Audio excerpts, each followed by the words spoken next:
नांदेडच्या शासकीय रुग्णालयाला पुरवठा झालेले एक औषध प्रयोगशाळेच्या तपासणीत बनावट आढळले आहे। नांदेडमधील शासकीय रुग्णालयाला एका कंपनीने एमॉक्सक्लेव्ह औषधाचा पुरवठा केला होता। हे एक अँटीबायोटिक आहे। रुग्णालयाला प्राप्त होणारे प्रत्येक औषध हे शासनमान्य लॅबमध्ये तपासणीसाठी पाठवले जाते। त्याप्रमाणे हे औषध ऑक्टोबरमध्ये तपासणीसाठी पाठवण्यात आले होते। तपासणीत या औषधामध्ये योग्य प्रमाणात औषधी गुणधर्म नसल्याचे आढळून आले। त्यानंतर या औषधाचा जवळपास 1.5 लाख गोळ्यांचा साठा तसाच साठवून ठेवण्यात आला होता।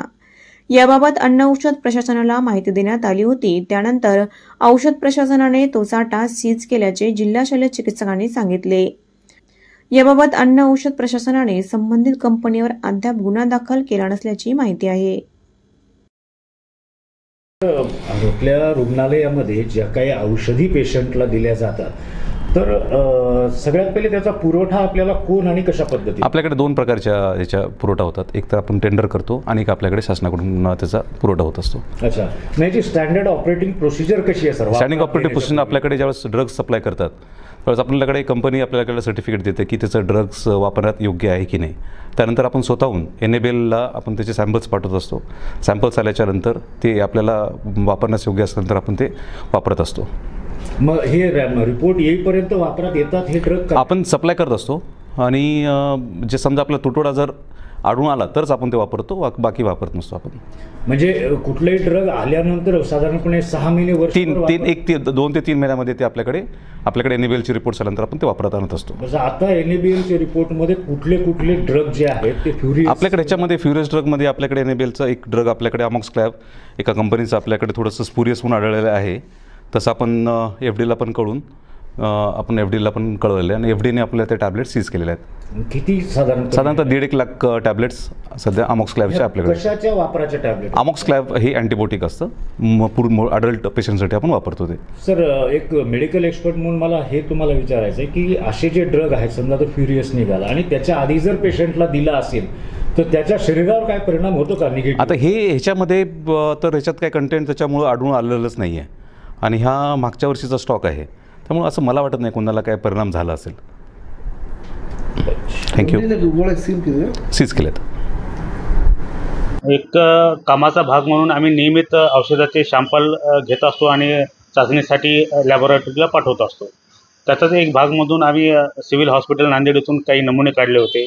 त्या नमुन्यापैकी एक बिफोर CV हे औषध हे बनावट असल्याचं आढळून आलं लॅबच्या रिपोर्टनुसार।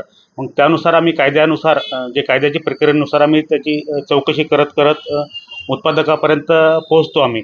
पण उत्पादकापर्यंत आम्ही जे डिस्ट्रीब्युटर लेवलपर्यंतच गेलो, तिथे म्हणजे तिथे लिंक खंडित झाल्याच्या नंतर मग आम्ही डिटेल म्हणजे नियमित चौकशी केली व जो उत्पादक जे कार्टूनवर औषधाच्या ज्या वेष्टनावर जे उत्पादकाचं नाव होतं त्यांच्याशी पत्रव्यवहार केला। तो आंध्र प्रदेशमध्ये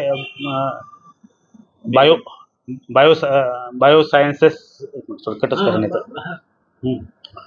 बायोटेक फॉर्म्युलेशन नावाची कंपनी होती, त्यांच्याशी पत्रव्यवहार केला तर काही पत्र वापस आले। नंतर आम्ही आंध्र प्रदेशचे जे ड्रग कंट्रोल आहे त्यांच्याशी पत्रव्यवहार केला तर त्यांनी पत्रामध्ये असं नमूद केले की ही कंपनी दिलेल्या पत्त्यावर अस्तित्वातच नाही। कंपनी अस्तित्वात नसल्यामुळे तपास पुढं करणं शक्य नाही। त्या कारणामुळे आम्ही अशा परिस्थितीमध्ये FIR करणं गरजेचं होतं। अशा परिस्थितीमध्ये आम्ही ऑगस्ट महिन्यामध्ये वजीराबाद पोलीस स्टेशन नांदेड येथे FIR दाखल केलेला आहे व पुढील प्रक्रिया ही पुढील तपास हा चालू आहे। FIR आहे जे डिस्ट्रीब्युटर आहेत लिंक लावत जे त्या डिस्ट्रीब्युटरवर आम्ही FIR दाखल केलेला आहे। आता जे नवीन ज्या गोळ्या सापडल्या डुप्लिकेट एमॉक्सिलिन ते जे काय ते, तर त्याच्याबद्दल काय प्रोसिजर करणार तुम्ही? तर यानंतर पण काही सॅम्पल काढले होते, त्यामध्ये पण बनावट औषधे आले। आता त्याचा तपास चालू आहे। आता आम्ही डिस्ट्रीब्युटर लेवलपर्यंत तपास चालू आहे। त्याचा अधिक तपास त्या ठिकाणी जर उत्पादक जर अस्तित्वात नसेल तर त्या ठिकाणी पण FIR दाखल करून आम्हाला पुढील कारवाई करावी लागेल।